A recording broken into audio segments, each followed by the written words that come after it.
एक नहीं धीरज खोते, सूरमा नहीं विचलित होते, क्षण एक नहीं धीरज खोते, विघ्नों को गले लगाते हैं, कांटों में राह बनाते हैं। विघ्नों को गले लगाते हैं, कांटों में राह बनाते हैं। आगे कहते हैं वो, है कौन विघ्न ऐसा इस जग में, है कौन विघ्न ऐसा इस जग में जो टिक सके मानव के मग में। ऐसा कौन सी तकलीफ है, ऐसा कौन सा विघ्न है, ऐसा कौन सी चुनौती है, ऐसा कौन सा चैलेंज है जो इंसान के रास्ते में टिक पाए। है कौन विघ्न ऐसा इस जग में जो टिक सके मानव के मग में। ठम ठोक ठेलता है जब नर, पर्वत के जाते पांव उखड़। ठम ठोक ठेलता है जब नर, पर्वत के जाते पांव उखड़। मानव जब जोर लगाता है तो पत्थर पानी बन जाता है। मानव जब जोर लगाता है तो पत्थर पानी बन जाता है। इंसान के अंदर में, उसके अंदर में जो फिजिकल कैपेबिलिटीज कह दो या मेंटल कैपेबिलिटीज कह दो, उसके अंदर में जो ह्यूमन कैपेबिलिटीज कह दो, वो इतनी ज्यादा होती है कि उसका ना तो आज तक कोई इंसान अंदाज लगा पाया है और ना उसका कोई अभी तक अंदाज है किसी को। इस वर्ल्ड के अंदर में जितने आपके अजूबे नजर आ रहे हैं, ये कैसे हो गया। ये आर्टिफिशियल इंटेलिजेंस,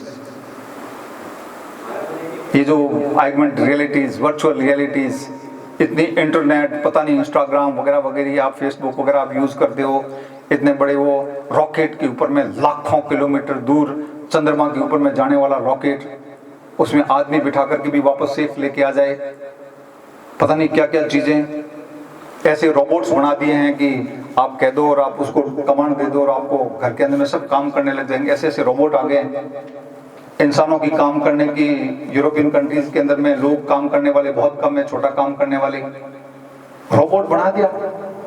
घर के अंदर में वो मोस्टली काम रोबोट कर लेता। आप बैठो, आपको पानी पिला देगा, आपको चाय पिला देगा, आपके बिस्तर को उठा करके ठीक कर देगा, आपका बैग उठा करके रख देगा, सब कुछ कर देगा। आर्टिफिशियल इंटेलिजेंस कनेक्टेड है वो। हम यहाँ पे बैठे हुए हैं पत्थरों के अंदर में प्राण फूंकने के लिए,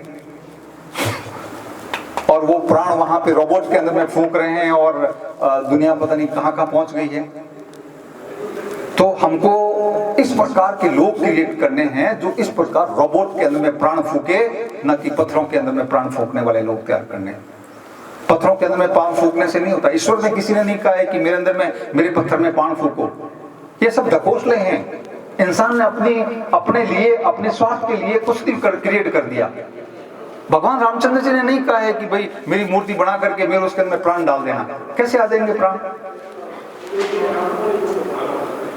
और फिर यदि भगवान यदि ऐसे ही कोई, वो सबको ऐसे मतलब सब जगह ऐसे बचाने वाले होते हैं, तो फिर हजारों लोग बाढ़ के अंदर में कैसे मर जाते हैं। उनका राम नहीं है क्या वो राम के पत्थर मार रखे हैं उन्होंने।